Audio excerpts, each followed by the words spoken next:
We went to Magic Kingdom, Hollywood Studios, Epcot, Animal Kingdom, Disney Springs, the Boardwalk, and had terrible pizza at Disney. And we're talking all about it on this episode of the Unlocking the Magic podcast. So welcome to the show. Hit that subscribe button, and let's get into this episode. And today's show is going to be a quick overview, or what many call a trip report, about our last adventure at Walt Disney World. All right. We just got back from it was nice, but a little rainy. I experienced the park for the first time in a long time in the rain. It was definitely a learning experience for us. I feel like this trip, we came back with so many little tips and things that we haven't had experience in a long time. And I reviewed a whole bunch of pizza. You did? So I ate a lot of not great pizza from Disney and realized that, you know what? Disney pizza lives up to the reputation it has of being not great. My stomach still kind of hurts from some of the bad pizza that we ate. And it's just some of the quality of the pizza. So like the cheese, maybe not the best quality, kind of sticks to your gut. The sauce, not so great, again, quality. So all those things kind of stuck around. But we did also have some great food, and we're going to be doing a lot of, so this is going to be more of an overview. We're going to do more segmented future episodes, so stay tuned for those that are going to be a little bit more detailed reviews. We did Mama Melrose. We did the I'm going to say Grand California now because of the Adventures by Disney all the time. We did the Grand Floridian Cafe. Right. And so many more places. Yes, and pizza. Lots of pizza. I think one of my reviews for pizza was all they got to do is change the dough, sauce, and cheese, and it'll be great. That's it.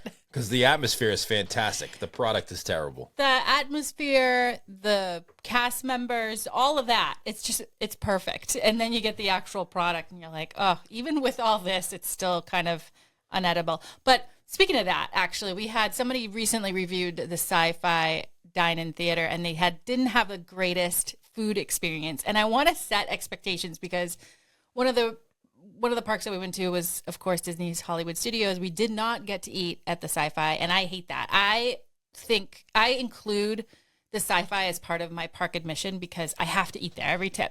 It doesn't feel like a full day at Hollywood Studios without eating there. I just love the ambiance so much. And the food is mediocre, you guys. Have expectations. It's not the greatest food, but I will promise you, if you just stick to the drive-in standards like a milkshake, fried pickles, if you're a little adventurous, a burger, French fries, that stuff, you won't be unhappy, I think. But if you go off the menu, they used to have better things on the menu. Years ago, they even had a nice steak.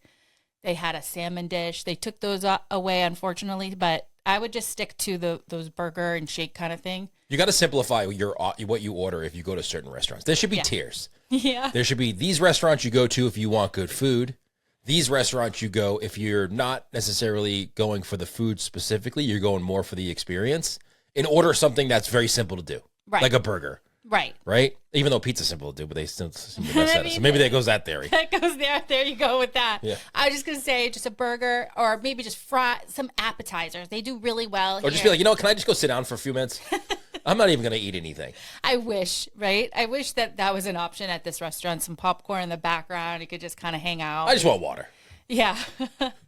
Wow. I just want to set expectations because I do talk up the Sci-Fi quite a bit. Again, it's one of my favorites. It's got everything that I love. You do? Never. Me? The Tonga, so Sci-Fi is like Tonga toast to you. Yeah, it's true. Your Sci-Fi Dine-In Theater is Tonga toast, and some people don't like Tonga toast, and we block them.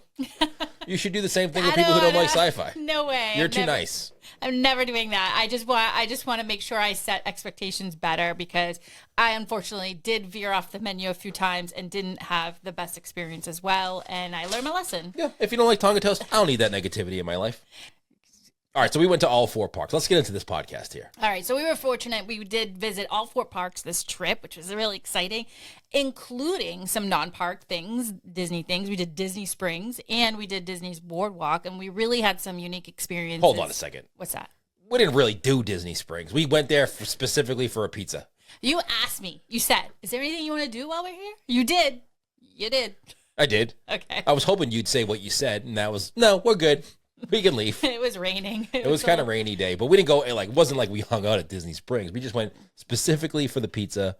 I had to do it. I had to try it out, and it was fun. All right, I guess I had to just clarify, right? Yeah, we had to clarify. You made it sound like we were hanging out having a good time at Disney Springs, and that ain't happening. I do want to find, I guess there's a place, or there used to be, I saw somebody sent, this was a while ago, so somebody email me or shoot me a message on Instagram if it's still there. But there's, I guess you can go and paint Uggs, and I saw, because I love Uggs, and there was one where you bring them there, and they designed, like they painted a flamingo on there. You could do like all these different designs, so I got to find that place. The problem with Disney Springs is it's awesome when you go there because it's very vibrant, but everything costs money.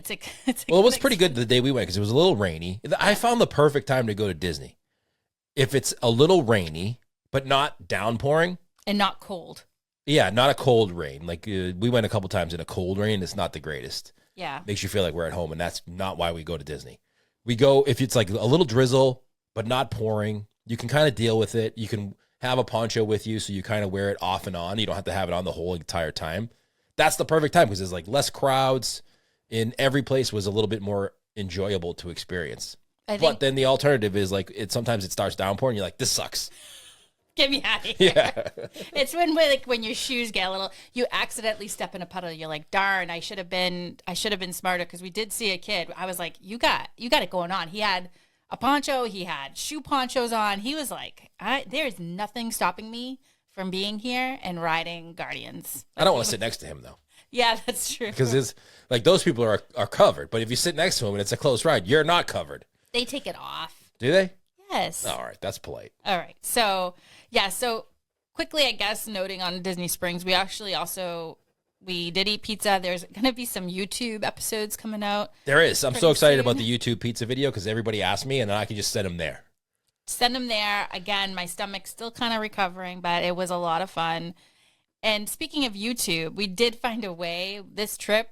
We did some vlogging, which is not sort of our thing because I know you're an introvert and I'm not, but I get uncomfortable if anybody kind of notices what we're doing. I don't love that. Like I feel like it takes away from whatever they got going on in their trip, right? Yeah, you don't want to be. Yeah, you don't want to. Not only do the people I don't want people noticing me, but I also don't want to interrupt anybody else's trip. Yeah, because they don't care about us. Right? Like, who are you? And they're just like, I paid a lot of money to be here. Yeah. Let me enjoy the experience without your interruptions, and I 100% appreciate that. Yeah. But we found a way, which this has like been years in the making, to kind of do a little vlog UTM style without, I feel, disrupting anybody. No one really knew what we were doing. Yeah, if you watch the video that we do for the pizza one, which I'm editing now, and it should be out next week as of when we're recording this podcast and it comes out, you'll see us talking at the table. And it feels like we're talking kind of loud. I'm telling you, nobody knew we were talking whatsoever. Yeah. And those it was mics fantastic. are awesome. The mics, the camera is like teeny tiny. It's so small, such a small camera. You don't even know we're holding the camera. Yeah. And the mics are small, so it's great. Even at Nomad Lounge, which we went to, which we'll do a review of. It's coming up on the YouTube channel. We did the same thing. And the Nomad Lounge is a little bit more exposed than, say, going to Connections Cafe where you can kind of get a table in the corner. And nobody really knew we were recording, which is great. I love it. So we'll hopefully do some more of those. I had a lot of fun because it's in real time. So like I said, on the podcast, I write notes, then we have to go back and then kind of try to remember what we saw. But when we were recording these vlog style, it was right there in the moment. So it was just, I had a blast. So I'm not opposed to doing them more in the future. Hopefully you guys enjoy them. If you do, and go on YouTube, share it out, and it really helps us. So, and we'll continue to do them if you like them because I had a good time. So, right. There you go. All right, so we go to Disney quite a bit, but there's this point in time. We live in New England. We don't live in Orlando, so we travel there, just like everybody else listening to this podcast. And the summers in New England are pretty nice. So there's like this period of time from May to the end of August where we go through this Disney drought. We don't go at all. We kind of just take the summer off from going down there, let everybody else who is in school or works, and takes summer vacations. You guys can go. You don't need us to go down there. You can just go and have a good time. We'll wait till September and October. Yeah. So we did that, and it was kind of good to be back in the parks for the first time in what felt like a long time. Yeah, it's funny how not a long time goes by and you're just kind of missing it a lot, especially since for us, like we talk about it every week. We kind of live vicariously through you guys. So then we get, it pulls on our heartstrings. We can't wait to visit back. But So let's just real quick run through these. What's the 3 things you loved in this trip, and maybe 3 things that you didn't? well, let's start off with Magic Kingdom, okay? And I have to say, this time at Magic Kingdom, we just gave it a shot. We were like, you know what? It's drizzling. You and I decided for the very first time to really go for the poncho look. And usually I go to the Dollar Tree and buy a poncho. And actually, for the first time, I'm not going to recommend that because the Disney ponchos, although pricier, they're thicker, and they apparently, if they get torn or ripped, they'll replace them. We didn't experience that, so I tried, but you didn't let me. You want it? You're like, let me see. Although the buttons on yours were broken, we should have returned it and checked it out. I'm gonna do that. I'm gonna bring it and show them because the button did come off, but they're $12 each. Kind of pricey for a poncho, but you get the look, and you're in Disney. And you do look like you're getting your hair cut, though. So my favorite moment in Magic Kingdom was, first of all, buying them. We did. Just met some cast members. They were like, Bruce, you've got to do the poncho if you're here today. Like, there's just no alternative. And so they convinced you, and you proceeded to try it on, and a guest had to help you.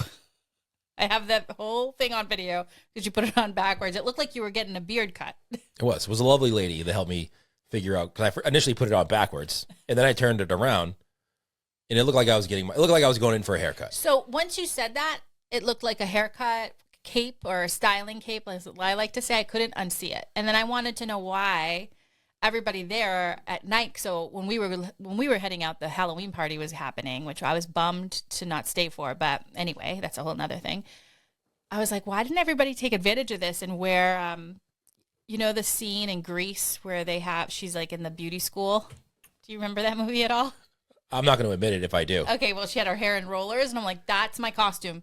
Oh, that's my backup costume whenever it rains in Disney. What would be what's a good question of the show? Right? We're into the show a little bit. Let's do the question of the show. Already? Yeah, already. All right. What's a good costume to wear to a Halloween party if it rains? I'm sticking with that one. That's good, but you still get wet, right? Or did she have like the poncho kind of thing? No, it's like it's a poncho, but in your eyes, I guess it's a styling cape. So that's true. With a hood. With a hood. So that was fun. But what I thought stood out for me the most time on this trip was really appreciating the Carousel of Progress. I'm going to stick by this. Nothing makes you appreciate the Carousel of Progress, the wait time, the time you're in there. It's, a very good chunk of time watching the show, whether it's super hot or if it's raining. I was so excited to go in there. It was pretty nice. And I did notice this time, we've seen the Carousel of Progress, hundreds of times. Yeah. Throughout our years, whatever. And still, I don't know if it's because I was so thankful because when we were heading over, it started to really get downpour. I started to really notice and pick up things inside the show that I had never seen before. And it kind of sparked my imagination again. And I was like, we should do like a little scratch off or something for maybe kids that are coming to see the show. They're not really excited to see the Carousel of Progress, but maybe if they're paying attention, they can look for things in the show, like the Firefly moment, or when everybody talks about the dog in the show, but do you know there's a kitten? No. See, there you go. You missed it. I need the scratch off thing. You need to find the kitten, and there are a couple of scenes that you'll see the little kitten. So anyway, that was my favorite. Well, other than Space Mountain. My favorite thing was, you know what? G didn't go with us this trip. It was just you and I. It was kind of a business / fun trip, right? We did a little bit of both. And G didn't come with us, but we texted her and we're like, all right, what should we do? It's raining at the Magic Kingdom. What should we go on? She's like, you know what? You got to go on. You have to go on. It's a Small World and I want proof. So first she said Peter Pan, but it was down. Yeah, she knows me too well. She's like, this ain't everything I don't want to go on. Yeah. Which was funny. And the other two girls were like, I can't believe you're listening to her right now. Like, what is happening? And we did, and it was fun. So that was fun. That was fun to do. Like, and she got to enjoy kind of us being there without the ability to be there. Yeah, she kind of lived vicariously through us. She tells me all the time. She follows some people on TikTok, I guess, that we started following because she told us to. Like the people who walk around doing the TikTok lives. Some of them, yeah. There's a couple that she loves. She's like, they're so funny. I forget their names, but we started following them. I don't know. She was like, Mom, you have to. It's so funny. All right. I like to support everybody who's, really trying to just do their thing. But what we saw this time, which we've heard all about and we've talked about a little bit, that was coming, but we finally got to see, which was the Country Bear musical jamboree. It's new. Well, new like songs, right? Yeah. But they're not new songs. They're Disney songs. So they're new to that show. So it's not new. You're telling me that's not new. Oh, that's right. From a movie. It is not new. Okay. Extra points if you know where that's from. Okay. But I actually enjoyed it. I thought it was a good thing. At first, I was like, oh, they're just kind of redoing Disney songs. I don't know if I'm going to like this. But it was fun to be able to kind of sing along with the songs that they were doing, and it was in a different way. And I know that if you've gone to the Country Bear musical show before, you probably know the songs and you can sing along. But it was good to see people who maybe have visited for the first time hear the songs and be able to sing along with it. It's a foot-stomping good time. Visit Grizzly Hall for country sensations you know and love, but with a few extra bells and whistles. The Bears are back. The Bears in a brand new duds, complete with fringe jackets and floral and a whole lot of rhinestones. There are a whole lot of rhinestones. They're sure to deliver a knee-slapping show filled with rockabilly, bluegrass, pop country, and even Americana spins on popular Disney tunes. So I didn't realize that. It was very funny to see them sing some of the Disney favorites in their way. And that sounded so lame, by the way. What? That description. Yeah. Disney needs to get a copywriter in there.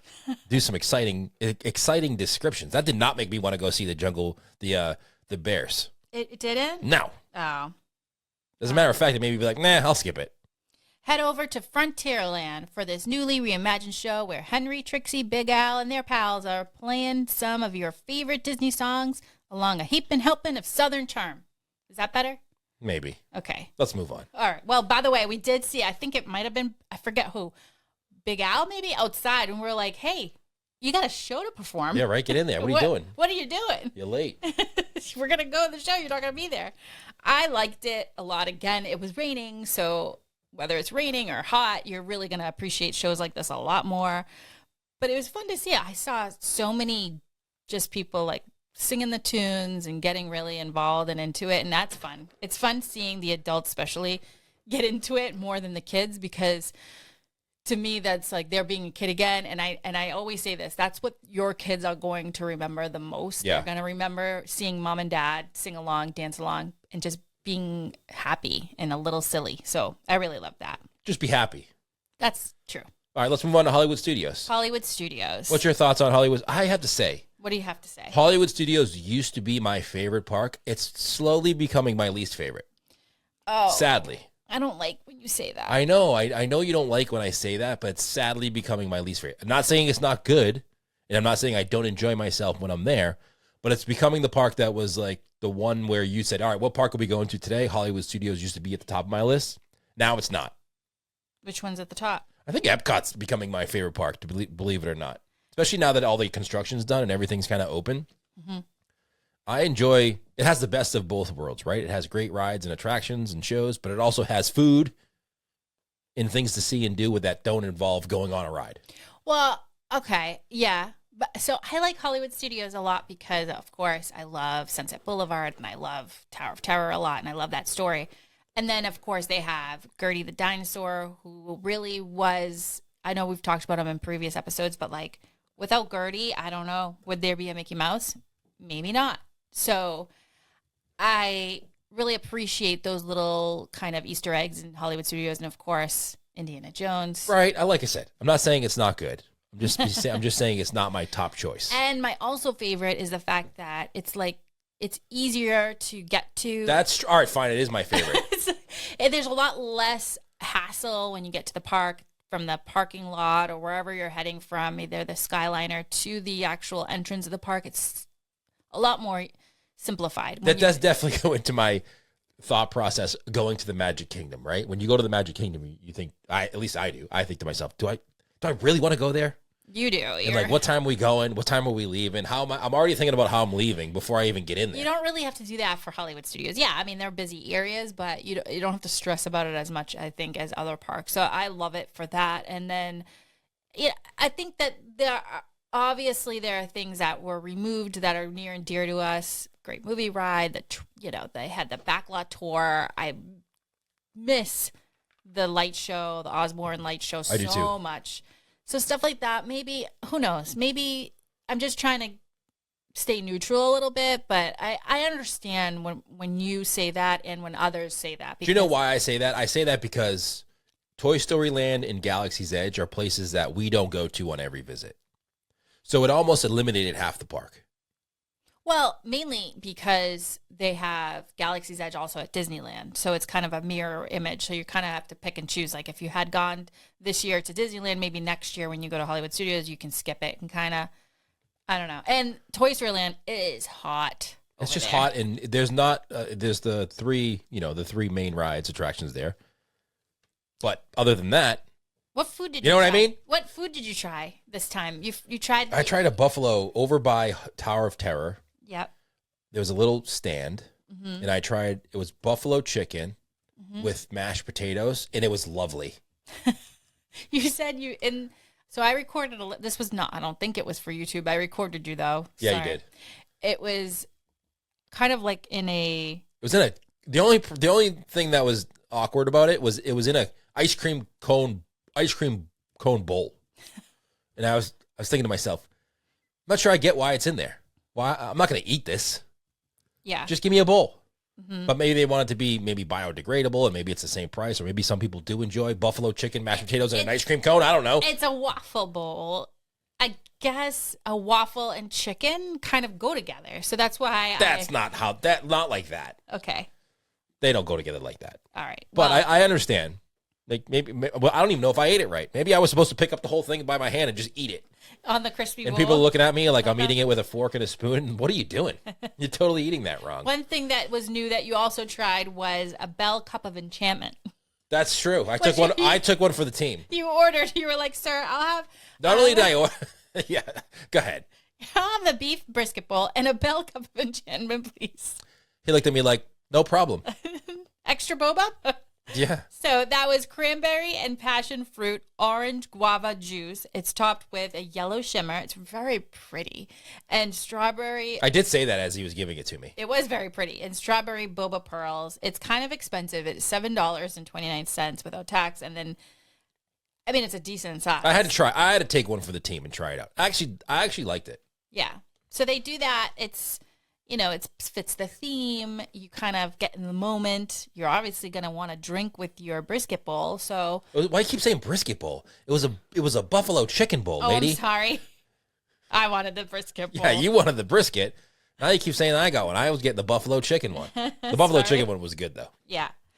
Anyhow, this was at Fairfax Fair. This is on Sunset Boulevard. If you're walking towards the Tower of Terror, it's on your left-hand side towards the very end, maybe like on the corner of just before you go towards the rock and roller coaster. And you can grab your food and go kind of found a little area in the back where we could sit.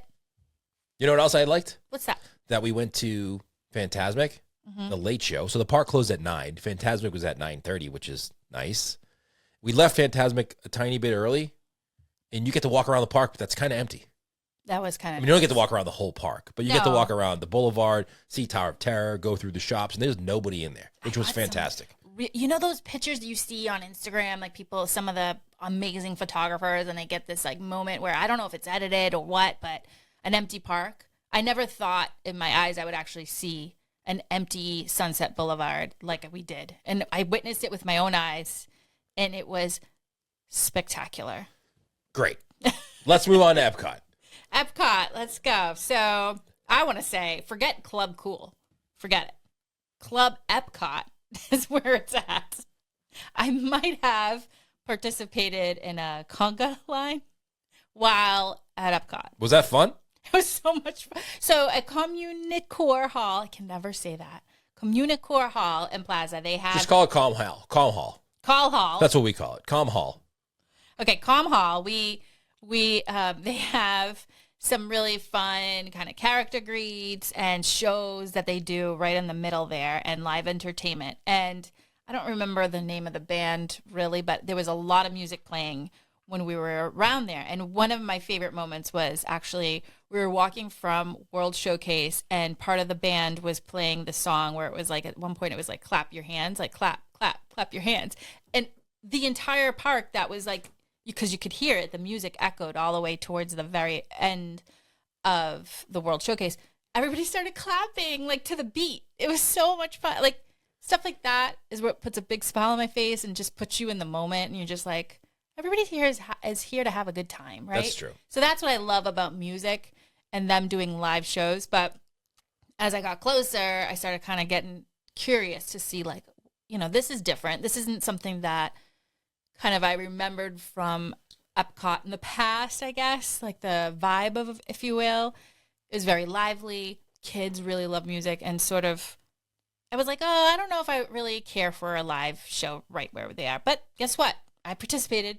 I got so curious, and then at one point there was no turning back. I went all around the stage with some new friends that I made, and danced. But I don't know what I feel about what are we calling it? Comm Hall? I don't know.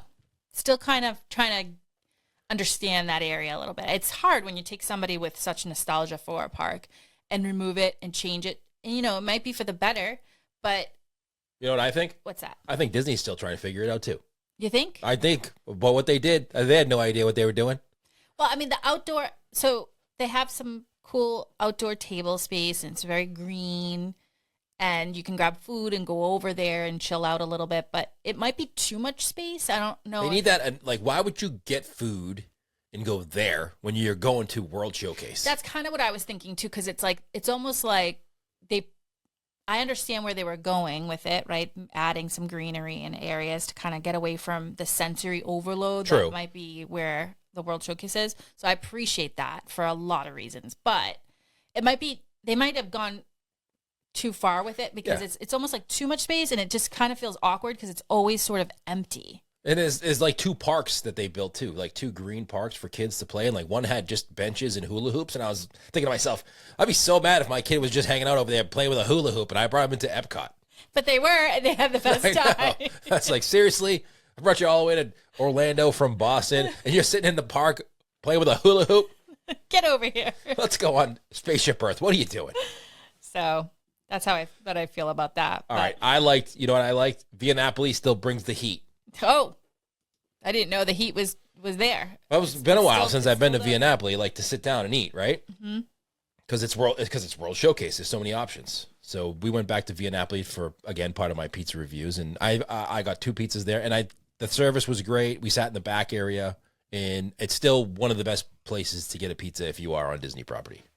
Well, I'm glad for that. So now I guess no one has to go around watching your YouTube. You summed it up in one sentence. Listen, I've always talked about Via Napoli being the best, but do you want to hear the worst? Oh. The worst pizza that Disney has ever created? Go check out that YouTube video. Is that clickbait enough? One thing you did say to me that it stuck with me was that Via Napoli is very good, and you can't beat the fact that the cast members are from Italy, and they have a beautiful, authentic accent. We had a wonderful cast member. Her name was Francesca. Yes. She was so sweet. Always go above and beyond. But what you said was they're trying to be Neapolitan style, but it's not quite. No.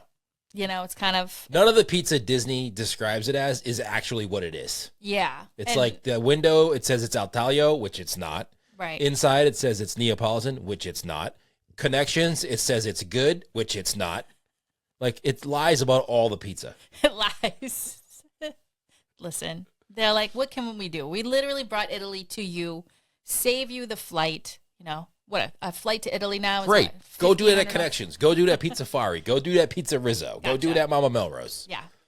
All right, Animal Kingdom time? Yeah, let's go. Real quick, Animal Kingdom time, another rainy day, but don't let that deter you from going. We actually... We bickered in the park. Did we? Yeah, for a second, because you were like, I wanted to go on the safari. That's the only thing I want to do this whole trip. I was like, I just want to go on the safari. I love the safari. It's been so long since I've been on. And I was like, there's so many other things. Yes. The wait time was 5 minutes. How can you beat that? And I agreed with you, but it was just like to get to where we were, to the safari, it was a hike. And I said, I will go on the safari with you, and I'm excited to, because I love the safari too, but let's do all these things here first. And you were like, not having it. And finally, you know what? I gave in. Thank you. And I wasn't mad about it, but I did, because I thought I had heard that a lot of the animals go away when it's raining. And that's a lie. So I saw more animals that time than I did any other time when it was sunny out. What happened? It was so weird. So not only was it literally a 5-minute wait, which was like, we'll never see. It was a walk-on. We'll never see the safari attraction like that ever again. Like we'll never see the queue empty like that ever. No. I don't think. And we somehow got to sit in the front seat of the Jeep, which was alone with just two of us. Nobody else sat with us, which was fantastic. Amazing. Very, very spacious. That front seat is just, so it was a different vantage point, I think. I love sitting in, because we usually sit kind of in the middle or in the back, and it's a great vantage point no matter where you are. But the front definitely gives you a different perspective because you could see in like the rear view mirror of the animals. So not only are you driving through, looking at them in real time, but as you're passing and you're leaving, you look down at the driver's rear view, and they're large. I think I got a picture of an elephant. An elephant? I got like a rhino real close up, an ostrich. Well, no, I'm saying I got a picture of the elephant in the rearview mirror. Oh, I got it in real life, in front of my face. You got it in front of your face. And the rhino right next to me. Like the rhino could have just took 3 steps and he would have like rent right into the car. There were 2. We literally had to say, excuse me. We had to wait a minute. So that was great. You're welcome, by the way. Thank you. That was probably one of the best. I feel so bad for the kids because I was explaining it to them and they were like, oh, like they wish they were there. And I'm like, you're coming. I know we have a family trip coming, and we're going to have to do some magic on that because I personally have never seen so many animals out. The lion was standing up. Yeah. And the lion and lioness. The cheetahs, they were I saw 3 cheetahs. I've never even seen one before there. I saw some warthogs. To be fair, when we were driving through the actual safari, it wasn't raining hard. It was drizzling. Yeah, that's great. They must have been just cool for the animals to be out. So it was warm. Yeah, it was warm. But it wasn't sunny, so they could just be out there and not be blazing in the heat. Do you remember the time? Like, I'm trying to figure out how we can create this magic once again. I'm not telling everybody. I'm trying to remember. Well, I'll share most stuff, but not everything. And it was just a great experience. Overall, I think that was probably one of the best safari adventures. Other than maybe when the sun goes down, it's kind of beautiful to see them out as well. But that was probably one of the best. And Nomad Lounge.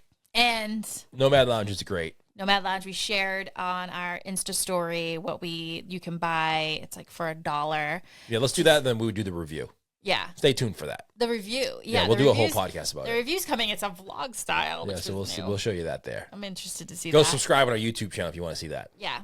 And then lastly, the Boardwalk. Did we talk about that yet? No, we didn't talk about the Boardwalk, which is very interesting. So we headed over to the Boardwalk. We tried to park at the Boardwalk twice this trip, and we were denied.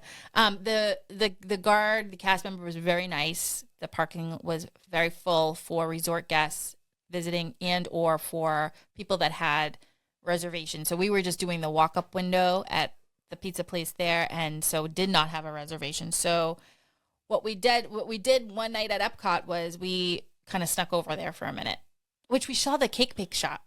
Yeah, did you see the menu on there? Holy smokes! If you have reservations there, I want to be friends. The cake bake shop bakery coming soon. It literally looks like it's going to open any minute. It is beautiful on the late, like what a beautiful place. It reminds me of like having a dream kind of like bridal shower or like prices seem like that too.